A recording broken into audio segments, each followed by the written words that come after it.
Today's workout, we've got a front squat focus or front rack position focus for this powerlifting. It's working on some lower body strength. Here you can see a preview to the first movement, a squat with a front raise with a light plate.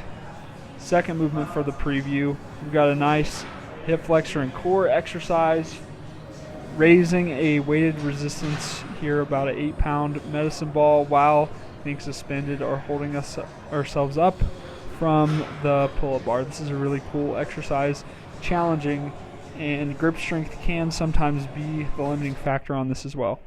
Here you see the preview of the full workout, majority of which being squatting exercise or movements with a front rack position. First exercise, you'll never guess it, but it's the front squat. Barbell front squats, we got 6 total sets of this, starting off very light in 18 total reps, and then we're dropping quick down to 12 reps, 10, and then 3 final sets of 6 reps. Ideally, you can hit your 6 rep weight by your first set of 6, but if you're still adding a little bit of weight as you go in those later sets, that is acceptable as well. Just make sure you work up to a heavy set of 6 by your last set.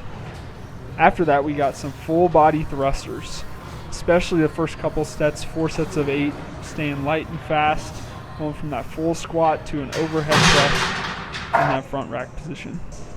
After the 4 sets of 8 thrusters, we've got our barbell front rack forward lunges. All right, so we're walking forward. Make sure we hit 10 on each side. You can either do these walking forward, or if you don't have a lot of space in your gym, you can do them from a standing position, step forward, and then return that front leg back to where you started. Add some weight for those. Don't be afraid to go heavy. Here we've got our squat with the plate raises. We're hitting 20 reps on this one, so we don't want to go too heavy. But as you squat, you're lowering that weight or that resistance out in front of you, and then you're returning back to that starting position. Superset with those squats, we've got a wall sit with a plate. The plate is a decent way to get some good resistance for wall sits. Hitting 3 sets, good isometric hold of 60 seconds or a minute for this one. So if you're able to, try to at least stack one 45-pound plate and get your leg bend into a good 90-degree angle. After those wall sits, we've got some core exercises.